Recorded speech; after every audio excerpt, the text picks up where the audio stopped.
Team voter যেটা করেছে সেটাই দেখা যাচ্ছে। এই যে এই তৃণমূলের ঘটনাটা তো একটা, মানে আমি মনে করি বাংলার ক্ষেত্রে যুগান্তকারী ঘটনা।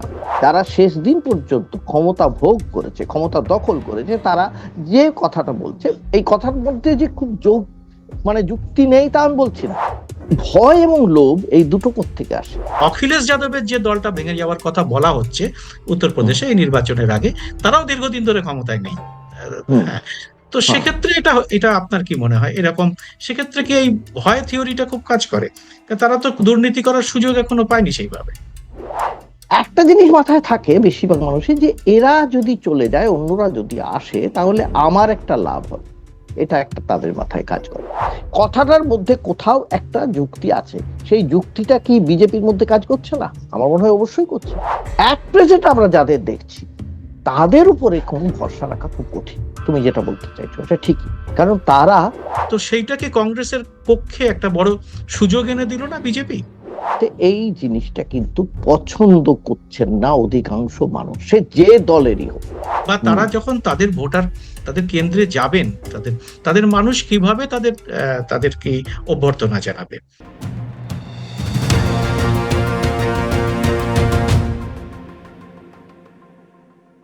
নমস্কার, সবাইকে আজকের এই খোলা আড্ডা অনুষ্ঠানে স্বাগত। আমি সুব্রত বসু। ভারতীয় গণতন্ত্র একটা অদ্ভুত সন্ধিক্ষণে এসে দাঁড়িয়েছে এবং আমরা দেখতে পাচ্ছি একের পর এক রাজনৈতিক দল, সেটা শুধু পশ্চিমবঙ্গেই নয়, সারা দেশ জুড়ে তারা বিভিন্নভাবে তারা যে মানুষের কাছে যে আদর্শের কথা বলে, যে বিরোধিতার কথা বলে তারা ভোটে জিতেছিল, তারা সেখান থেকে সরে এসে হয় তারা বিজেপির সঙ্গে তাদের বিলয় ঘটছে, অথবা এমন ভাবে তারা বিজেপির সঙ্গে গিয়ে একটা সন্ধি করছে যে তাতে বোঝাই যাচ্ছে পরিষ্কার তারা তাদের আগের ভাবাদর্শের সঙ্গে, যে ভাবাদর্শটাকে পছন্দ করে মানুষ তাদের ভোট দিয়েছিলেন, সেখান থেকে তারা পুরোপুরি একেবারে ঘুরে গেছেন। তো এই বিষয়টি নিয়ে সারা দেশে তো বটেই, এমনকি বিদেশের বিভিন্ন কলামিস্ট বিভিন্ন কাগজে এ নিয়ে প্রচুর লেখালেখি হচ্ছে এবং এই গণতন্ত্রের এই ব্যাপারটাকে নিয়ে তুমুল চর্চাও হচ্ছে। কিন্তু সম্প্রতি একটা খুব বড় কাজ করেছে, খুব ভালো কাজ হয়েছে সমীক্ষক সংস্থা সি ভোটার।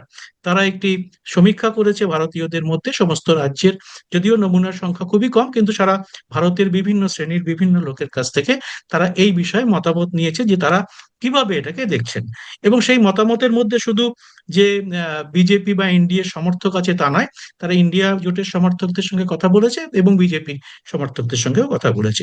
সেই রিপোর্টটা নিয়ে আমরা আজকে আলোচনা করব এবং সেই সঙ্গে এই যে সমস্ত বিষয়টা ঘটছে এই ব্যাপারটা বিশ্লেষণ করার চেষ্টা করব। এই জন্য আজকে আমাদের সঙ্গে যুক্ত হয়েছেন গৌতম বন্দ্যোপাধ্যায়, প্রবীণ সাংবাদিক এবং রাজনৈতিক বিশ্লেষক। গৌতম দা, আপনাকে আজকের এই অনুষ্ঠানে স্বাগত। আমি একটু মুখবন্ধ করে দিলাম, আপনি সি ভোটারের বিষয়টা নিশ্চয়ই আপনি দিয়ে শুরু করলে আমার মনে হয় আমাদের দর্শকরা বিষয়টা ভালো করে বুঝতে পারবেন এবং তারাও হয়তো সি ভোটারের, সবাই তো দেখেননি এটা, তারাও জানতে পারবেন। গৌতম দা। হ্যাঁ সুব্রত, তুমি যে প্রসঙ্গটা বললে সেটা খুবই আজকের দিনে খুব সিগনিফিকেন্ট, ভেরি ইম্পর্টেন্ট, খুবই জরুরি। সি ভোটার যেটা করেছে, এই ধরনের সমীক্ষা আমাদের দেশে হয় না। এটা বিদেশে হয়ে থাকে অনেক সময়, আমাদের দেশে একেবারেই হয় না। আমাদের দেশে আরো একটা জিনিস হয় না, সেটা হচ্ছে ডিবেট হয় না। আমাদের প্রপার ডিবেট হয় না। আমাদের কি হয়, অ্যাঙ্কাররা বসে থাকেন, তারা একটা দিকে ডিরেকশন দেন, সেই অনুযায়ী কথাবার্তা হয়। এবং যারা বলেন আমরা জানি তারা কি বলবেন, কোন দলের হয়ে এসেছেন, কি বলবেন, আমরা আগাম বুঝতে পারি। এখানে কোনো বৌদ্ধিক চর্চা হয় না, ডিবেট যাকে বলা হয়। এই সি ভোটার যেটা করেছে সেটাই দেখা যাচ্ছে। এই যে গণতন্ত্রের একটা একনায়কতন্ত্রী পথ চলন, গণতন্ত্রের হাত ধরে ক্ষমতায় বসে একনায়কতন্ত্রী চলন, যেটা একনায়কতন্ত্রের দিকে চলন, সেটা একটা ভীষণ রকমের আমরা দেখতে পাচ্ছি ভারতবর্ষে। এইটা চলছে চলছে, মানে এমন নয় যে এর আগে হয়নি, যে একটা দল থেকে আরেকটা দলে যায়নি, এটা নয়। এমনকি কংগ্রেসের সময়ও হয়েছে, কংগ্রেসেও গেছে অনেকে ভারতীয়। আমরা জানি বহুজন সমাজ পার্টির অনেকে চলে গিয়েছিল কংগ্রেসে, এটা আমরা জানি। কিন্তু হিমাচল এই প্রদেশে। এইভাবে, এইরকম ভাবে হোলসেল যাকে বলা হয় প্রত্যেকটি জায়গায় এটা হয়নি। এটা সি ভোটার এটাই দেখতে চেয়েছে, যে এই আমরা কিছুদিনের মধ্যে যা যা দেখলাম, আপ থেকে রাজ্যসভার সাংসদরা, পাঞ্জাবের রাজ্যসভার সাংসদরা একাধিক 7 জন প্রায় চলে গেলেন বিজেপিতে, রাঘব চাড্ডা সমেত আরো অনেকে। তারপরে আমরা দেখলাম যে যে দলটা ইতিমধ্যেই ভেঙে টুকরো হয়ে আছে, উদ্ধব ঠাকরের যে দল শিবসেনা, ভেঙে একনাথ শিন্দে হয়েছিল, আবার সেটা ভাঙলো, উদ্ধবের দল আবার ভাঙলো, আবার ভেঙে তারা আবার সেই বিজেপির সঙ্গেই জোট বাঁধলো। এটা আর সর্বশেষে হলো তৃণমূল। এই তৃণমূলের ঘটনাটা তো একটা, মানে আমি মনে করি বাংলার ক্ষেত্রে যুগান্তকারী ঘটনা, যাকে কেন্দ্র করে ভারতের একটা গোটা ক্ষেত্রেও, দল ভারতের গণতন্ত্রের ভারতে ক্ষেত্রেও কোথাও একটা, হ্যাঁ, এইরকম দেখিনি। এরকম। কেন দেখিনি? কারণ যাকে, যিনি একটা দলকে প্রতিষ্ঠা করলেন এবং এই এই 15 বছর রাজত্ব করেছেন, যারা তার সঙ্গে থেকেছেন, মন্ত্রী হয়েছেন, কেউ আরো কমিশনের চেয়ারম্যান হয়েছেন, বিভিন্ন ধরনের পদ সেখানে তারা ভোগ করেছেন, তারা নিশ্চিন্তে একেবারে নির্বাচনের পরেই একেবারে তাকে ছেড়ে সরাসরি একটা আলাদা ব্লক তৈরি করে ফেললেন। আলাদা ব্লক দুভাবে, একটা রাজ্য স্তরে, একটা আবার কেন্দ্রীয় স্তরে, এবং এমন প্রথমটা একটা যখন দলের। আমরা এই দলটার সমালোচনা করতাম, মমতা হ্যাঁ, বন্দ্যোপাধ্যায়ের বিভিন্ন হ্যাঁ, বিচ্যুতি নিয়ে আমরা নানা রকম হুম, যখন প্রশ্ন তুলেছি, তখন এই যারা আজকে ভেঙে আজকে চলে গেছেন, তারা কিন্তু তখন রেড়ে করে তেড়ে আসতেন। হ্যাঁ, তখন তারা এই বিচ্যুতি এই কয়েকদিন আগে পর্যন্ত তারা সেটা করেছেন। করেছেন। এবং এই তখন আমরা সত্যি কথা বলতে একজন এক্সেপশন দেখেছিলাম, জওহর সরকার। জওহর সরকার বেরিয়ে তিনি এসেছিলেন বেরিয়ে রাজ্যসভা গেছেন, হ্যাঁ, থেকে, তিনি বেরিয়ে বেরিয়ে বেরিয়ে গিয়েছেন, একদম সরাসরি বলেছিলেন এইভাবে থাকা যাচ্ছে না, প্রচন্ড দুর্নীতিও চলছে, বিভিন্ন রকমের অব্যবস্থা, এখানে থাকা যাচ্ছে না। উনি চলে এসেছিলেন সমস্ত কিছু ছেড়ে, রাজ্যসভার পদ ছেড়ে চলে এসেছিলেন। আর তার আগে আমরা যে শিক্ষিত মানুষদের কথা, তার আগে আমরা দেখেছি সুগত বসু আর থাকেননি, আর হুম। ছেড়ে দিয়েছেন, দল ছেড়ে দিয়ে তিনি নিজস্ব একাডেমিক ফিল্ডে ফিরে গিয়েছেন। কিন্তু এভাবে যারা শেষ দিন পর্যন্ত ক্ষমতা ভোগ করেছে, ক্ষমতা দখল করেছে, তারা যে কথাটা বলছে, এই কথার মধ্যে যে খুব মানে যুক্তি নেই তা আমি বলছি না। তারা বারবার বলছেন অভিষেক বন্দ্যোপাধ্যায় যেরকম উদ্ধত্ত, তার যে যে ব্যবহার, তার যে আচরণ, তার যে একনায়কতন্ত্রের মতন আচরণ, এটা সহ্য করা যাচ্ছে না। হতে পারে এই এবং কথা, দুর্নীতি, এবং দুর্নীতি নিয়েও তারা বলছেন এখন। দুর্নীতি এবং দুর্নীতি, এই কথার কোনোটা ভুল না হতে পারে, ভুল নয়, আমি ধরেই নিচ্ছি ভুল নয়, আমি ধরে নেব। কিন্তু এটা তো ঠিক, যদি সত্যি বলতে হয়, যতই আমরা যেভাবেই সমালোচনা করি, শুভেন্দু অধিকারী তো অনেকদিন আগে চলে গিয়েছিলেন, জাননি তা নয়, এই একই কারণে চলে গিয়েছিলেন, তিনি কিন্তু সব ছেড়েই চলে গিয়েছিলেন। তো এরা কেন গেল না?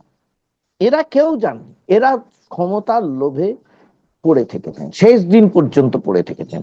কাজেই এবং যারা যারা গেছেন তাদের মধ্যে কেউ দক্ষিণপন্থী খানিকটা মনোভাব ছিল, কারোর তৃণমূলী ছিল, কেউ কংগ্রেসী মনোভাব ছিল, কারোর বামপন্থী মনোভাবের ছেলেপুলে, সব একজোট হয়ে চলে গেল একেবারে অতি দক্ষিণপন্থী ভারতীয় জনতা পার্টির হাত ধরতে। হাত ধরতে মানে বিজেপি যেহেতু সরাসরি হাত ধরবে না, কারণ সরাসরি হাত ধরলে বিজেপির পক্ষে খুব মুশকিল, খুবই মুশকিল। কারণ বিজেপির পক্ষে, বিজেপির দলের মধ্যে যারা এদেরই বিরুদ্ধে লড়াই করেছে, এই সমস্ত মানুষদের বিরুদ্ধে লড়াই করেছে, আজকে যদি দেখে তারাই আবার এসে ছড়ি করাচ্ছে, না, কিন্তু তাহলে সেই এনডিএ জোটেই তো তারা রইল। এনডিএ জোটে রইলো, কিন্তু এনডিএ জোটে থাকলেও তারা যে মন্ত্রিত্ব আর পাবে বা রাঘব চাড্ডা তো সরাসরি বিজেপিতেই গেছে। তারা সরাসরি গেছে, ইয়েস, সরাসরি গেছে, কিন্তু তৃণমূলের ক্ষেত্রে সেটা হয়নি এখনো পর্যন্ত। এবারে সি ভোটার দেখতে চেয়েছে যে এর ফলে যারা ভোট দিয়েছেন তাদের মানসিকতা কি, তারা কি ভাবছেন। এই যে যারা আজকে ছিলেন একটা দলে, যেই হেরে গেল দল, তখন যারা জিতেছেন তারা অন্য দলে চলে গেলেন, একদম পোশাক বদলে, সঙ্গে সঙ্গে পরের দিনই, পরের সকালবেলায় তারা গিয়ে সম্পূর্ণ ভুল বদল করে তারা চলে গেলেন অন্য দলে। সি ভোটারের যে কতগুলো যে সমীক্ষায় যে ফলাফল দেখতে পাচ্ছি, বেশ খুব ইন্টারেস্টিং, বেশ কৌতূহলোদ্দীপক যাকে বলা হয় বাংলায়। কিরকম? একটা হচ্ছে তারা বলছে যে মূল আমরা দেখতে পেলাম সবচেয়ে বেশি সংখ্যক মানুষ মনে করছে যে এর পেছনে হয় প্রেশার আছে, চাপ আছে, মানসিক চাপ সবচেয়ে বেশি, মানসিক চাপ বা কোনো ধরনের, মানে ভয় আছে, আর আরেকটা হচ্ছে লোভ আছে। ভয় এবং লোভ হাত ধরাধরি করে চলেছে, একটা দিকে ভয়, আরেকটা দিকে লোভ। তাহলে দুটো, এইটা হচ্ছে মূল কথা। আর আরেকটা হচ্ছে যে প্রথম যেটা বলা হয়েছে যে যে অনেকেই যেটা চেয়েছে সুযোগ সুবিধের জন্য, সুযোগের জন্য, নিজের সুবিধের জন্য, অ্যাম্বিশন, নিজের অ্যাম্বিশনের কথাটা নিজের বলা হয়েছে। ধান্দার জন্য। অ্যাম্বিশন মানে ধান্দা, ছাড়া কি হ্যাঁ, মানে? রাজনীতি মানে তো আর আদর্শ তাহলে নয়, ধান্দা করতে যাওয়া, তাহলে ব্যবসা করতে যাওয়া, সেইটা যার আছে তার জন্য অনেকে বেশি গিয়েছে। কিন্তু সবচেয়ে বেশি হচ্ছে প্রেশার অ্যান্ড তোমার ইনডিউসমেন্ট, মানে কি কি পেতে পারে।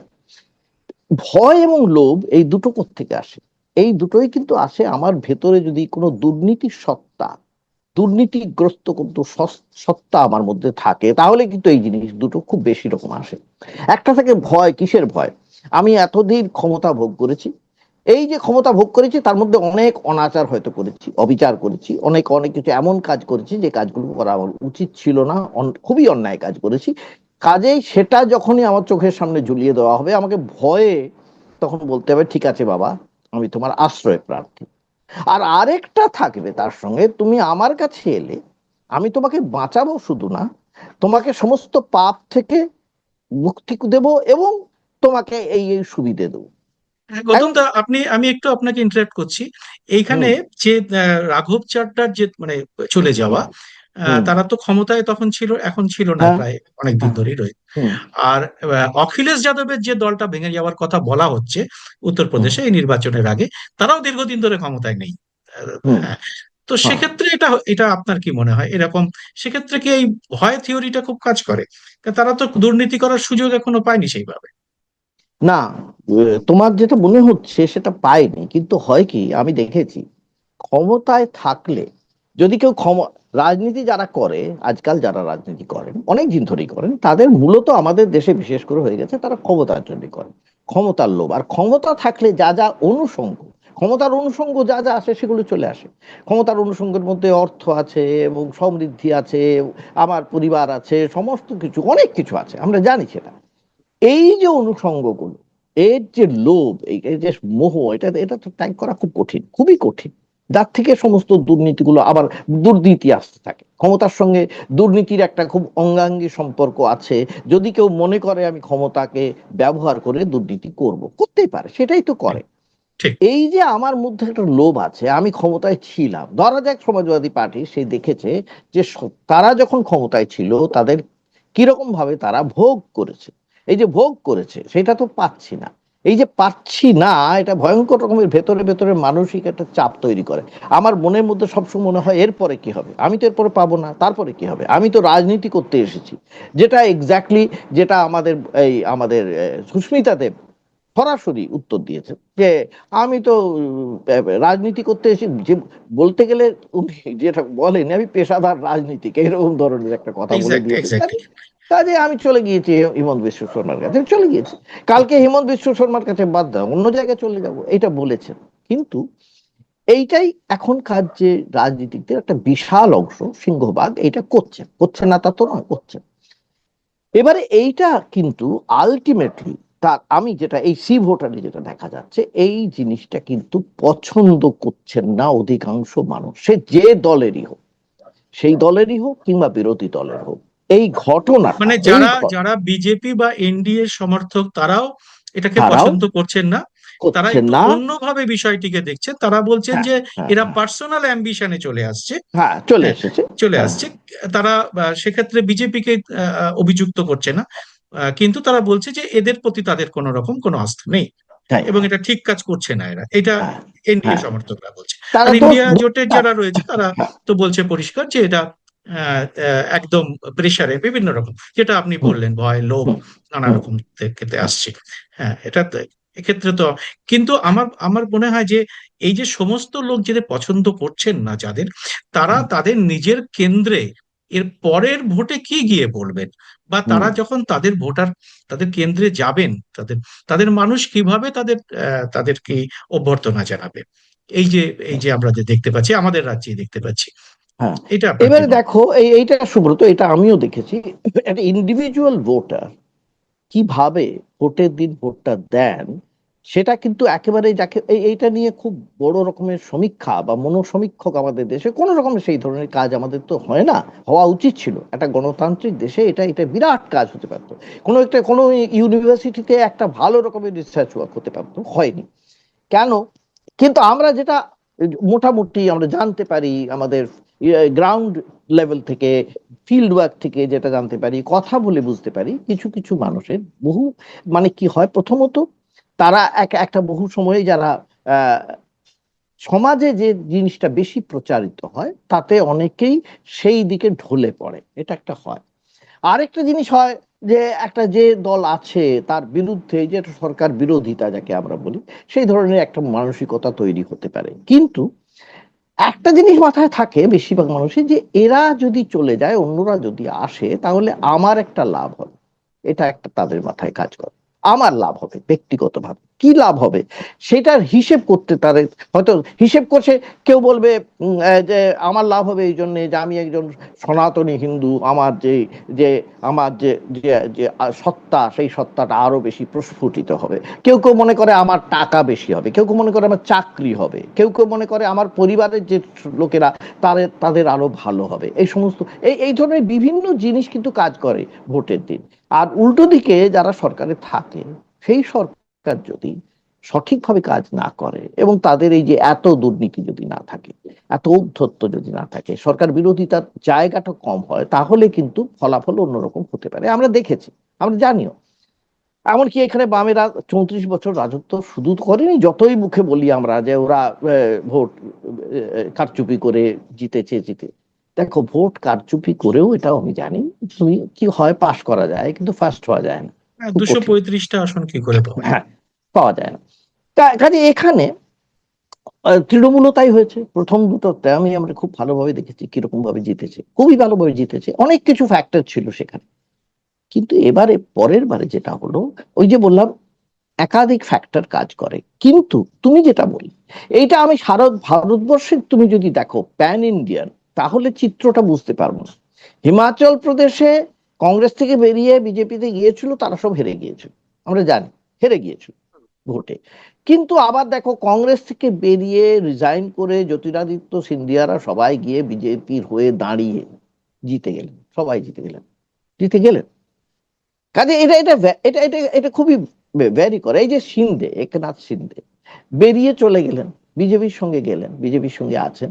এবং এই যে আমরা দেখলাম কর্পোরেশন ইলেকশনও তাদের যথেষ্ট ভালো রেজাল্ট হয়েছে, খারাপ বলবো তা তো হয়নি, সেভাবে হয়নি। এবং শুধু তাই নয়, তারপরেও এই যে উদ্ধব ঠাকরেকে বেরিয়ে তারা চলে গেল সিন্ধের কাছে, মানে উদ্ধবের কাছে কোনো ভরসা পাচ্ছে না। কারণ ক্ষমতার যে লোভ, ক্ষমতার যে চেয়ার, সেটা এত বেশি তার প্রলোভন, সুব্রত, সেটা ছাড়া খুব কঠিন হয়। এবারে তুমি বলতে পারো ইন্ডিভিজুয়াল ভোটার্সরা কি করবে, এটা ঠিক। ইন্ডিভিজুয়াল ভোটারদের মধ্যে আমার মনে হয় গ্র্যাজুয়ালি এই যেটা সি ভোটারে খুব ক্ষুদ্র আকারে দেখতে পাচ্ছি, মিনিস্কিউল একটা ভার্সন, সেটা কিন্তু বাড়তে পারে, বেড়ে যেতে পারে। তখন মানুষের মনে হতে পারে যে এদের যে আমি কেন ভোট দেবো, এর ভোট দিয়ে আজকে যে ভোটটা দেব, কালকে এই ভোটটা তো এখানে থাকবে না, তখন আমি কি করবো। এই এই এই ফ্যাক্টরটাও থাকতে পারে। আবার আরো একটা ফ্যাক্টর থাকতে পারে, এটাও কিন্তু আমি দেখেছি। যেমন ধরো, এটা আমরা জানি, মানে সমীক্ষায় তুমি দেখেছো, লেফটের যে ভোট, সেই ভোটের অঙ্ক কষেই দেখা গেছে লেফটের ভোটটা বহু ক্ষেত্রে বিজেপি পেয়েছিল।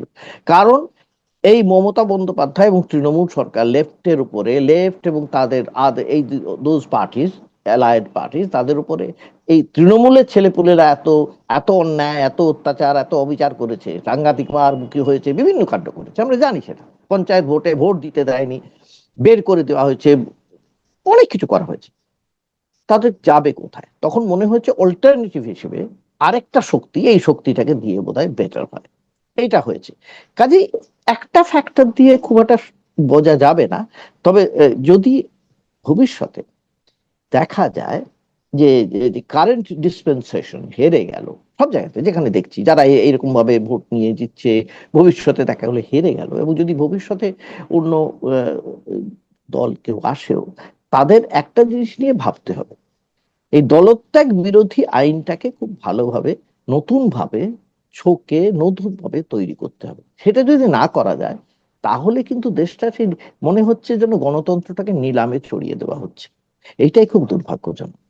প্রথমত সুব্রত। এখানে এই সি ভোটারের সার্ভেতেও সেই প্রশ্নটাও রাখা হয়েছে হুম। যে আহ, আহ, তা যখন তারা দল চেঞ্জ করছে এবং একদম সম্পূর্ণ বিপরীত ভাবাদর্শের দলের সঙ্গে যুক্ত হচ্ছে, তখন তারা কেন তারা পদত্যাগ করে এটা কাজটা করবে না, আবার ভোটে কেন আসবে না? হুম। আপনার কি হুম। মনে হয় এই এই বিষয়টাকে আরো বেশি আমাদের অন্তত ভারতীয় গণতন্ত্রের ক্ষেত্রে আরো জোর দেওয়া দরকার, আরো বেশি এটাকে প্রতিষ্ঠিত করা দরকার যে দল ত্যাগ করলে তাকে তাকে অন্তত নৈতিকভাবে তাকে এলাকায় গিয়ে জনগণের কাছে বলা এবং সেখানে পদত্যাগ করা যে আমি এই কারণে চলে যাচ্ছি, আমি এবং ছেড়েও দিচ্ছি। এক্ষেত্রে কিন্তু কোনোটাই দেখা যাচ্ছে না, তারা নিজেরা নিজেরা চলে যাচ্ছে এবং সেখানে বিপুল টাকার অভিযোগও আসছে, বিপুল টাকার। হুম, সে হুম, অভিযোগগুলো অভিযোগই, হয়তো আমরা জানি না তার হুম, কতটা সত্যতা আছে, হয়তো হুম, থাকতে পারে, নাও থাকতে পারে, হুম, কিন্তু অভিযোগ উঠছে এবং সাধারণ হুম, মানুষের কাছে এগুলো গ্রহণযোগ্য হয়ে যায় যে হুম, নিশ্চয়ই কেন তারা যাচ্ছে। হুম, তো এই যে লোভ লালসার কথা আপনি বললেন, তাতে টাকাটা হুম, একদম পরিষ্কার উঠেছে এবং হুম, সঞ্জয় রাউত একদম খোলাখুলি সে অভিযোগ করেছে। হুম। তো আপনার কি মনে হয় যে এইটাকে একদম তারা পদত্যাগ করলে, এবং এর মধ্যে করেওছেন, রাজ্যসভা থেকে পদত্যাগ করেছেন, আপনি জহর সরকার নাম বললেন, শুভেন্দু শেখর রায়ও হ্যাঁ, তিনিও পদত্যাগ সুগন্ধ করেছেন। সুগন্ধ করে, হ্যাঁ। হ্যাঁ, তা তিনি এইটা কি আদর্শ হতে পারে যে আমি দল ছাড়লে এটা করা উচিত এবং তাহলে মানুষের চোখে তাহলে তাহলে তাদের একটা ভাবমূর্তি অন্তত ভালো থাকে? গৌতম দা। এবারে দেখো সুব্রত, এটা একটা বড় স্পেকট্রামে তুমি দেখো এটা কেন হচ্ছে। হচ্ছে কিন্তু একটাই কারণে, ক্ষমতা দখল করে রাখার জন্য হচ্ছে। ভারতীয় জনতা পার্টি, এনডিএ যেভাবে কেন্দ্রে ক্ষমতায় আছে, সেটা তারা একক সংখ্যায় নেই, একক সংখ্যাগরিষ্ঠতা বিজেপির নেই। বিজেপিকে দুটো দলের উপর নির্ভর করতে হচ্ছে। দুটো দলের মধ্যে একটা দলকে আমি জানি প্রায় শেষ করে এনেছে, প্রায় গ্রাস নীতিশ করে কুমারের ফেলেছে, দল। হ্যাঁ, নীতিশ কুমার নেই, প্রায় গ্রাস করে ফেলেছে। গ্রাস গ্রাস করেছে। কিন্তু চন্দ্রবাবু নাইডুর কাছে কিন্তু খুব চিন্তার বিষয়, কারণ চন্দ্রবাবু নাইডু জানেন যে তার টাকা চাই। তিনি, তার যে অ্যাম্বিশন, তার অ্যাম্বিশন হচ্ছে এই নিজের রাজ্যকে নিজের মতন করে সাজাবেন, তার জন্য প্রচুর টাকা চাই, এবং সেই টাকার বিনিময়ে এবং তিনি, অমরাবতী প্রজেক্ট তার ড্রিম প্রজেক্ট ইয়েস, আর কি। ইয়েস, এইটার প্রতিশ্রুতি নিয়েই কিন্তু কিন্তু তিনি এনডিএ কে সাপোর্ট করেছিলেন পরিষ্কারভাবে। এটা একেবারে লেনদেনের রাজনীতি ছিল, তুমি আমাকে দেবে, আমি তোমাকে দেবো। এইটা এইটা এটা একেবারে এই রাজনীতি ছিল। এবং সেই রাজনীতিতে কেন্দ্রীয় সরকারের আমরা জানি এখন কিন্তু অর্থনৈতিক অবস্থাটা খুবই খারাপ। কত টাকা লোন তো আমরা জানি, প্রায় 251 লক্ষ কোটি টাকা প্রায় লোন। এই অবস্থা, আইএফ এর কাছে কিভাবে টাকা চাইতে হচ্ছে সবই জানি। এই অবস্থায় চন্দ্রবাবু নাইডু জানেন যে টাকা যদি না দিতে পারি, টাকা যদি করতে না পারি, তাহলে ভবিষ্যতে আমার কিন্তু সমস্ত ফিউচার, ভবিষ্যৎ থাকবে না। অতএব তাকে এটা করতে হচ্ছে। এবারে চন্দ্রবাবু নাইডু যদি কোনো কারণে বিজেপির উপরে প্রেশার ক্রিয়েট করে, একই প্রেশার, সেই প্রেশারের কথাই, প্রেশার ক্রিয়েট করে যে আমি তোমাকে থাকবো না, তখন কি হবে? তখন তো বিজেপিকে দল বাড়াতে হবে। এই দল বাড়াতে হলে তাহলে আপের থেকে যারা বেরিয়েছে, তৃণমূল থেকে যারা বেরিয়েছে, উদ্ধব ঠাকরে থেকে আবার যারা বেরোচ্ছেন, এদের তো দরকার হবে। না হলে সরকারটা কি করে রাখা যাবে? এই যে অঙ্কের হিসেব, এই অঙ্কের হিসেবটা প্রতি মুহূর্তে বিজেপিকে করতে হয়েছে, এনডিএ কে ধরে রাখতে গেলে, নিজেদের ক্ষমতা ধরে রাখতে গেলে। যদি ধরে রাখতে না পারে, যেটা রাহুল গান্ধী বলছে, বারবার বলে দিয়েছেন, পরের বছর কেন্দ্রের সরকার পড়ে যাবে। উনি কিভাবে বলেছেন আই ডু নট নো, তিনি বিরোধী দলের হয়ে তিনি একটা বলতেই পারেন, আমি সেটা বলছিও না যে সেটা খুব ঠিকঠাক কথা, ওনার নিজস্ব রাজনৈতিক একটা কোনো চিন্তা ভাবনা থেকে বলেছেন, কিন্তু কথাটার মধ্যে কোথাও একটা যুক্তি আছে। সেই যুক্তিটা কি বিজেপির মধ্যে কাজ করছে না? আমার মনে হয় অবশ্যই করছে। বিজেপি কি এটা ভাবছে না? অবশ্যই ভাবছে। এবং সেইটা ভেবেই রাহুল গান্ধী হয়তো এটা বাজারে ছেড়ে দিয়েছে। এটা হতে পারে। কাজেই এখন যে এই যে ঘটনাটা যেটা ঘটছে ভারতের ইতিহাসে, এই রকম ঘটনা কিন্তু আমরা এর আগে কোনোদিন দেখিনি। এই রকম ভাবে আমরা দেখিনি। আমরা দেখেছি, এমনকি অটল বিহারীকেও দেখেছি আমরা, সরাসরি যখন দেখেছেন তার, তিনি ধরে রাখতেন না, তখন তিনি ছেড়ে দিয়েছেন, বলছে দরকার নেই আমার সরকার। আমরা তো জানি কত, মাত্র 33 দিন বোধহয় ছিল, তেরো তারপরেই দিনের ছেড়ে সরকার, দিয়েছে। 13 দিনের। 13 দিনের সরকার, সরি, 13 দিনের সরকার তিনি ছেড়ে দিয়েছিলেন। এখানে তো তা হচ্ছে না। এখানে তো আরো বড় ভাবে ভাবনা চিন্তাটা হচ্ছে। এটা কিন্তু গণতন্ত্রের সবচেয়ে চিন্তার বিষয়, যে এইভাবে যদি এই সমস্ত যে দলগুলো, আমি কেন বলবো রিজিওনাল পার্টিগুলো, তাদের তো নিজস্ব কিছু একটা আদর্শ থাকে, লোকাল লোকাল, অন্তত কিছু লোকাল সেন্টিমেন্ট তো থাকে, স্থানীয় সেন্টিমেন্টও থাকে। আমি সেইভাবে আমাদের রাজ্যের লোকের কাছে ভোট নিয়ে আমি বড় হয়েছি, আমাকে চেনে তারা, আমাকে দেখে আমি তাদের কাছে গিয়ে বলেছি আমাকে ভোটটা দাও। এই যে এক কথায় পালিয়ে গেলাম, এই যে পালিয়ে যাওয়া, এটা খুব মারাত্মক। এটা খুব মারাত্মক। তুমি যেটা বলছো এটা ঠিকই। এদের কিন্তু ভবিষ্যতে কোথায় জায়গা হবে আমরা জানি না। তারা কি বিজেপির কাছে জায়গা পাবে? তারা কি নিজস্ব অস্তিত্ব রক্ষা করতে পারবে? আমি মমতা বন্দ্যোপাধ্যায়, অভিষেক বন্দ্যোপাধ্যায় ধরছি না, ধরে রাখুন তৃণমূল দলটা শেষ হয়ে গেল, শেষই হয়ে যেতে পারে। আমি ইন্ডিভিজুয়ালি বলছি, ব্যক্তিগত স্তরে এই মানুষগুলো মানুষের চোখে কিভাবে দেখা দেবে, এইটা কিন্তু আগে ছিল, তুমি যেটা বলছিলে আগে এতটা ছিল না, কিন্তু যেভাবে র্যাম্পান্ট হয়েছে এখন, এরপরে কিন্তু মানুষের মধ্যে এই ধারণাটা ক্রমেই জন্মাচ্ছে এবং সেটা যে এদের বিশ্বাস করার সি মতো। ভোটারের সার্ভেতে দেখা যাচ্ছে যারা এনডিএ বা বিজেপি সমর্থক তারাও সেটা সমর্থন করছেন যে এদের হ্যাঁ, নৈতিকভাবে হ্যাঁ, পদত্যাগ করা উচিত। হ্যাঁ, হ্যাঁ, হ্যাঁ, আমরা এইটা। একটা জিনিস আমরা আমাদের রাজ্যেও দেখছি যে এই হুম, যে সমস্ত যাদের বিরুদ্ধে বিজেপি যে দুর্নীতির কথা বলে বা যাদের হুম, বিরুদ্ধে প্রচার করে জিতে এলো, তাদের সবাইকে এই তাদের নিজেদের দলের মধ্যে ঢুকিয়ে নেওয়াটা বিজেপির সমর্থকদের একটা বড় অংশই হুম, তারা যে খুব ভালো চোখে দেখছেন এমন নয়, সেটা সোশ্যাল না, মিডিয়া খুললেই দেখা যাবে। হুম, হুম, হ্যাঁ, যে অনেক সময় তারা কিন্তু সেটাকে তার হুম, প্রতিবাদও করছে। তো প্রতিবাদ করছেন, কেউ কটাক্ষ করছেন, কেউ স্লেভ বলে কটাক্ষ, কথা লিখছেন, হচ্ছে, কিন্তু খুব একটা জোর জোর গলায় বলতে পারছেন না। হ্যাঁ, ঠিক। হ্যাঁ। হ্যাঁ, গৌতম দা, আমরা যদি আরেকটা বিষয় নিয়ে এবার যদি আরেকটুখানি গভীরে যাওয়ার চেষ্টা করি যে এতে ভারতের গণতন্ত্রের যে এখন ভবিষ্যৎ, যে ভারতীয় গণতন্ত্র একটা মজবুত জায়গায় এসেছিল আঞ্চলিক দলগুলোর জন্য। এটা আমরা জানি যে আঞ্চলিক দল হুম, তারা হুম, নিজের প্রত্যেকটা তাদের যে নিজস্ব অঞ্চলের সমস্যাগুলো কোনো বড় রাজনৈতিক দল যে সর্বভারতীয় রাজনৈতিক দলের চেয়ে অনেক ভালোভাবে তুলে ধরতে পারত। যার জন্য হুম, সমস্ত ভারতবর্ষে একটা আঞ্চলিক দলের একটা অভ্যুত্থান হয়েছিল বলা যেতে পারে। তো হুম, সেই দলগুলো এখন যেরকম দেখা যাচ্ছে এই এই যে ঘটনার পরে এই এই যে হুম, এই পোচিং এর ফলে যে হুম, কার্যত তাদের অস্তিত্ব বিপন্ন হয়ে গেছে এবং আদৌ হুম, থাকবে কিনা সেই আঞ্চলিক হুম, দলগুলো হুম, সেটা নিয়েই সংশয় দেখা দিয়েছে। এমনকি সমাজবাদী পার্টি উত্তরপ্রদেশে, যেটা খুব বড় দল বলে, বড় হুম, আঞ্চলিক দল, তাদেরও অস্তিত্ব প্রায় বিপন্ন হয়ে যায় এবং কথাও শোনা যাচ্ছে যে তারা হয়তো কংগ্রেসের সঙ্গে ঢুকে যেতে পারে। তো এই যদি অবস্থাটা হয় তাহলে আঞ্চলিক দলগুলোর ভবিষ্যৎ কি? এবং যদি ভবিষ্যৎ খারাপ হয় তাহলে আপনার কি মনে হয় ভারতীয় গণতন্ত্র কিরকম, সেটা কি মজবুত হবে, সেটা গণতন্ত্রের পক্ষে ভালো হবে?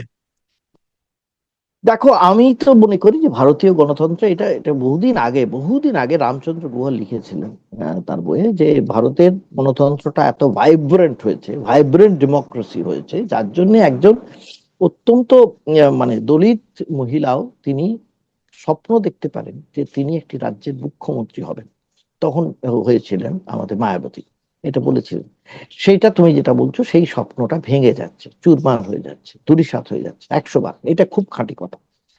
এবারে যদি এই যে তুমি যেটা বলতে চাইছো, যদি দেখা যায় যে যে রিজিওনাল দলগুলো, সেই রিজিওনাল দলগুলো যারা মাথায় আছেন, তারা যদি এক একটা রাজ্যকে, নিজেদের রাজ্যকে একটা ফিফডম মনে করে, যেটা মনে করেছিল যে এইটা এইটা হচ্ছে আমার রাজত্ব, এখানে আমি যা বলবো তাই হবে, এইটা বলার মানেটা কি? বলার মানেটা কিন্তু যেটা বড় দলগুলো যেটা ভারতবর্ষ জুড়ে ভাবছে, ওরাও কিন্তু ছোট দলগুলো কিন্তু নিজের নিজের রাজ্য নিয়ে সেটাই ভাবছে। সেই ভাবাটাও তো অগণতান্ত্রিক সম্পূর্ণভাবে। অগণতান্ত্রিক বলেই মমতা বন্দ্যোপাধ্যায় বললেন এখানে কোনো বামেরা থাকবে না, লেফট ফ্রি করে দেবো, এটা বলেছেন উনি, এটা বলেছেন অপোজিশন ফ্রি, বলেছেন উনি, বারবার বলেছেন। এই এবং জিনিসটা রাখাও কিন্তু হয়নি, বা এমন কোনো পুরসভা দেখা হয়নি। পঞ্চায়েত যারা রাখা হয়নি, এমন বিরোধী হয়নি, দলকে রাখা হয়নি। দেখা হয়নি। এবং যে কংগ্রেস সামান্য কংগ্রেসের কোনো জায়গায় জিতেছে, তাকেও নিজের দলে সাগরদিঘিতে টেনে। জেতার পরে আপনি যেটা বলতে চাইছেন, হ্যাঁ, তো সাগরদিঘি, এই, হ্যাঁ। হ্যাঁ, সাগর দিকে। এবারে দেখো, এই এই জিনিসটা যদি চলতে থাকে, কি কোনো জিনিসই না পলিটিক্সে, রাজনীতিতে শেষ কথা হতে পারে না। আমাদের মূল জিনিসটা দেখতে হবে যে গণতান্ত্রিক যে ইনস্টিটিউশন গুলো, সেই ইনস্টিটিউশন গুলো কতটা ভাইব্রেন্ট। যদি ভাইব্রেন্ট না থাকে তখন কি হবে? তার মধ্যে সংবাদ মাধ্যম, তার মধ্যে বিচার ব্যবস্থা, তার মধ্যে ইলেকশন কমিশন, এরা কিভাবে চলবে ভবিষ্যতে? আমার একটা মনে হয়, একটা জিনিস আমার মনে হয়, যতই একটা বাধা বিপত্তি চড়াই উতরাই থাক, মনে হয় যে কিছুতেই বোধহয় এটা পেরোতে পারবো না, গণতন্ত্রের একটা গুণ আছে, একটা শক অ্যাবজর্বারটা খুব স্ট্রং হয়, অ্যাবজর্ব করতে পারে ভালো শকটা, এবং তারপরে আবার নিজের গতিতে এগোতে পারে। কাজে আগামী দিনে নতুন কোনো রাজনৈতিক দল তৈরি হবে না, কেউ বলতে পারে না। কেন বলতে পারে না? দেখো, আমি বলতে চাইছি এর পেছনে অনেক ইকুয়েশন থাকতে পারে। আমি একটা ঘটনা, যে ঘটনার বলছি, এই ককরোচ, তোমার ইয়ে পার্টি, কি জনতা কি যেন, পার্টি, হ্যাঁ, ককরোচ হ্যাঁ, জনতা পার্টি। ককরোচ জনতা পার্টি, এটা কোনো পলিটিক্যাল কোনো ইয়ে নয়, আমি জানি, এটা নেই, হ্যাঁ, আজকে নেই, এরকম ভাবে কোনো পলিটিক্যাল পার্টি হয়ও না। নেই, হয় না, কিন্তু আগামী দিনে হবে না কেউ বলতে পারে না। কারণ আপ কিন্তু এভাবেই তৈরি হয়েছিল, আপ এক্স্যাক্টলি এভাবেই তৈরি হয়েছিল, হঠাৎ করে তৈরি হয়েছিল। এবং সেই তৈরি হয়ে কংগ্রেসের মতো একটা এত পাওয়ারফুল শীলা দীক্ষিতের মতন মুখ্যমন্ত্রীকে সেখানে আসনচ্যুত করে দিয়েছিল। কালকে দিনে আবার হবে না কেউ বলতে পারে না। এই রিজিওনাল পার্টি যে থাকবে, একই রকমের তাদের ইকুয়েশন থাকবে, একই রকমের স্ট্রাকচার থাকবে, একই রকমের চেহারা থাকবে, নাও হতে পারে। একটা সম্পূর্ণ আলাদা অবয়ব হতে পারে, এবং হয়তো এমনও হতে পারে সত্যি প্রকৃত গণতন্ত্রকে রক্ষা করার জন্য কিছু দল তৈরি হতে পারে না তা না, সেইটা হতে পারে। অ্যাট প্রেজেন্ট আমরা যাদের দেখছি তাদের উপরে কোনো ভরসা রাখা খুব কঠিন। তুমি যেটা বলতে চাইছো এটা ঠিকই, কারণ তারা কিছুতেই নিজেদের ধরে রাখতে পারছে না, কেউই পারছে না এখনো পর্যন্ত। আবার তো বলছি কালকের দিনে কি হবে কেউ বলতে পারে না। তবে একটা সেম টাইম এটাও ঠিক, যদি বিজেপির মতো একটা স্ট্রং কন্টেন্ডার থাকে সেন্টারে, তাহলে একটা সেই রকম ইকুয়ালি স্ট্রং অপোজিশন কংগ্রেসের মতন থাকা উচিত, এটাও আমি মনে করি। যদি না থাকে তাহলে বিজেপির মতন এত স্ট্রং কন্টেন্ডারকে থামানোই যাবে না। কারণ সেখানে একটা বিচার, ওই যেটা বারবার বলে যাচ্ছে না, বিচারের কথা বারবার বলে যাচ্ছেন আমাদের রাহুল গান্ধী, বারবার যেটা বলে যাচ্ছে যে এই যে যে তার এই এই যে আরএসএস বা ভাবাদর্শের লড়াই, বিচারধারার লড়াই। বিচারধারা মতাদর্শের যে লড়াই, সেটা শেষ হয়ে যাবে। কারণ রিজিয়নাল পার্টিতে মতাদর্শের লড়াইটা খুব একটা স্ট্রং হয় না, আমরা দেখেছি খুব একটা হয় না, হওয়া একটু মুশকিল আছে। বড় ক্ষেত্রে এটা হতে পারে, এই যেমন ডেমোক্র্যাট এবং রিপাবলিক আমরা জানি আমেরিকাতে যেটা আছে এই ধরনের। তবে তুমি যেটা বলছো ওটাও আমি মনে করি যে আজকের দিনে না হলেও কালকের দিনে আবার কিন্তু রিজিয়নাল পার্টি তৈরি হতে পারে, নতুন করে তৈরি হতে পারে, হবে না কেউ বলতে পারে না। অফশুটও বেরিয়ে আসতে পারে, অফশুট বিজেপি থেকেও বেরিয়ে আসতে পারে, কংগ্রেস থেকেও বেরিয়ে আসতে পারে, আবার তৈরি হতে পারে, হবে না তার কোনো মানে। প্রথমত সময় শেষ হয়ে আসছে, তবে একটা ছোট্ট করে আপনাকে প্রশ্ন রাখি। আপনার এই শেষ বক্তব্যের সঙ্গেই সেটা সঙ্গতিপূর্ণ। সেটা হচ্ছে যে এই বিজেপির এই এই কাজে আহ, কি পরোক্ষে কংগ্রেসের খুব লাভ হয়ে যাচ্ছে না? কারণ কংগ্রেস সর্বভারতীয় ক্ষেত্রে প্রধান বিরোধী হবে কিনা এইটা তার দলের মধ্যেই, তার জোটের মধ্যেই কিন্তু একটা টানাপোড়েন ছিল, যে মমতা বন্দ্যোপাধ্যায় কখনো সেটাকে নিয়ে আপত্তি করতেন, এবং তারা একটা জিঞ্জার গ্রুপও তৈরি করেছিলেন। এখন এই বিজেপির এই কাণ্ডটার পরে সেই সমস্ত বাধাগুলো রাহুল গান্ধীর কাছ থেকে সরে গেছে, এবং রাহুল গান্ধী এখন বিরোধী দলের একমাত্র মুখ হিসেবে নিজেকে প্রতিষ্ঠা করতে করতে পারলো। এখন তার বিরোধিতায় আর এখন কেউ নেই। হ্যাঁ, এমনকি মমতা বন্দ্যোপাধ্যায়, যিনি সোচ্চার ছিলেন একসময়, তিনিও নেই আর। তো সেইটাকে কংগ্রেসের পক্ষে একটা বড় সুযোগ এনে দিল না বিজেপি? দেখো এইটা এখনো পর্যন্ত আমি এখন এইটা বলবার মতো জায়গায় নেই। এই জন্য আমি এখনো মনে করি যে হিন্দি বেল্টের যে বিশাল অংশটা, সেই হিন্দি বেল্টে যদি কংগ্রেস দাঁত ফোটাতে না পারে কোনো একটা রাজ্যে অন্তত, তাহলে কিন্তু কংগ্রেস সেভাবে বিজেপির বিরুদ্ধে গিয়ে ওই লড়াইটা চালাতে পারবে মানে না। শুধু এটা দক্ষিণ করতে ভারতই পারে হবে না, না, শুধু শুধু দক্ষিণ দক্ষিণ ভারত ভারত। না, সেটা হবেই না। সেই জন্য এইটা ভীষণ ইম্পর্টেন্ট, সেটা কিভাবে কংগ্রেস করবে, কংগ্রেস করতে পারবে কিনা। কারণ একাধিক ভোট আছে, পরের বছরই আমরা জানি সেখানে আছে, সেখানে কংগ্রেসের পারফরমেন্স সব থেকে কিরকম। বড় ভোট হচ্ছে উত্তরপ্রদেশ, উত্তরপ্রদেশে হয়তো কংগ্রেসের তারপরে সেরকম গুজরাট অবস্থা আছে, হতো। তারপরে হ্যাঁ, গুজরাট তারপর আছে। গুজরাট আছে। হ্যাঁ, এবারে এখানে কিন্তু বিজেপি বা কংগ্রেসের একটা জিনিস লক্ষ্য করবে, চলনটা প্রায় একই রকম থাকে। একটা জিনিসে থাকে না, এই কমিউনাল যে ইস্যুটা, এই ইস্যুটা মস্ত বড় ইস্যু। সেই ইস্যুটাকে কংগ্রেস কিভাবে নিজে ট্যাকল করবে, সেইটা কংগ্রেসকে ভাবতে হবে, নাম্বার ওয়ান। আর নিজেদের সংগঠনটা কি করে সেখানে সামলাবে, সেটাও কংগ্রেসকে ভাবতে হবে। কারণ কংগ্রেসের কাছে যেটা সবচেয়ে ঘাটতি এখন, সেটা হচ্ছে অর্থের ঘাটতি। একটা সাধারণ প্রধানমন্ত্রী যদি কোনো জায়গায় বক্তৃতা দিতে যান, আমি জানি সভা করতে যান, 15 কোটি টাকা অন্তত খরচা হয়, অন্তত 15 কোটি টাকা খরচা হয়। এই পরিমাণ যে খরচ হয়, এই যে তৃণমূলের এত টাকা কেন হয়েছে, এই জন্যই হয়েছে। এত সভা, এত এই তো করতে পেরেছে। ব্রিগেড করতে গেলে কখনোই 15 থেকে 20 লক্ষ, 20 কোটির কমেই হবে না। হ্যাঁ, খুব জন বিস্ফোরণ হলে সেটা অন্য জিনিস, সেটা ছাড়া। কাজেই এই অর্থের ঘাটতিও কি করে কাটাবে কংগ্রেস, এটা কিন্তু বলতে তোমার মনে হচ্ছে খুব, এটা অ্যাপারেন্টলি খুব মনে হচ্ছে খুব কথা, কথা, না, কিন্তু এটা খুব ছেদও কিন্তু গুরুত্বপূর্ণ নয়। কথা। এবং আমি কংগ্রেস নেতাদের আমি এটা নিয়ে একাধিক আমার মনে হয়েছে যে বিষয়টা, হুম, যে হুম, কংগ্রেস সেটাকে খুব স্ট্র্যাটেজিক্যালি হুম, এটাকে ইয়ে করছে, এবং হুম, তাদের রাহুল গান্ধীর যে সাম্প্রতিক যে রাজনীতির প্যাটার্নটা সেটা হ্যাঁ, বলে দিচ্ছে। কেননা তিনি বড় হ্যাঁ, সভাতে আর যাচ্ছেন না, তিনি না, ছোট ছোট এলাকায় যাচ্ছেন, হ্যাঁ, বিভিন্ন শ্রেণীর মানুষের কাছে যাচ্ছেন, কখনো ছাত্রদের কাছে, কখনো দলিতদের কাছে, কখনো অন্য কোনো পেশার মানুষের কাছে। এরকম ছোট ছোট জায়গায় গিয়ে তিনি ব্যাপারটাকে এই মাইক্রো ইয়েতে, আমার মনে হয় এই প্যাটার্নটা, এই আপনি যেটা মূল জায়গাটা বললেন, এই অর্থের অভাবের ঘাটতিটাকেই, যে বড় সভায় না গিয়ে এইভাবে, এই প্যাটার্নটা আমার মনে হয়েছে। আমি জানি না কংগ্রেসের এটাই প্যাটার্ন হবে কিনা আগামী দিনে, কিন্তু হয়তো অর্থের ঘাটতিটা এর মূল কারণ। আরেকটার জন্য আরেকটাও করছে কংগ্রেস, ওই জন্য কোনো জায়গায় ক্ষমতায় আগে যেটা করছিল, ক্ষমতায় যেতে চাইছিল না, এখন সমস্ত জায়গায় ক্ষমতায় যেতে চাইছে। সেটা তামিলনাড়ুতেও করেছে, এবং সেটা ডিকে শিবকুমার, তার কাছে কোনো অর্থের কোনো ঘাটতি নেই, অভাব নেই, হ্যাঁ। তাকেও তাকেও কর্ণাটকের মতো রিচ তাকেও স্টেট তার হাতে মুখ্যমন্ত্রী তাকে রয়েছে, দেওয়া এবং হয়েছে। হ্যাঁ, এবং কারণ তেলেঙ্গানাও এটা তাই, দুটো দুটো তেলেঙ্গানাও রিচ তাই। স্টেট, হ্যাঁ, দুটো রিচ স্টেট তেলেঙ্গানাতে রয়েছে। তেলেঙ্গানাতে বহু জিনিসেই মুখ্যমন্ত্রীর সঙ্গে রাহুল গান্ধীর যথেষ্ট মত পার্থক্য আছে। ইন স্পাইট অফ দ্যাট কোনো সেখানে ঘাটানো হচ্ছে না। কাজে এইখানে কোথাও একটা প্র্যাগমেটিজম মানে কাজ করছে বলে মনে হচ্ছে। ঠিক ঠিক। সেইটা যদি কংগ্রেস পারে, তাহলে অবশ্যই খানিকটা এগোতে পারবে বলে মনে হয়। আর যদি এগোতে পারে, এটা আমি জানি, একই জিনিস ভাবে বিজেপিও কিন্তু ভেঙে যাবে। তাহলে একইভাবে কংগ্রেস যেভাবে ভেঙেছে, বিজেপিও সেভাবে ভেঙেছে।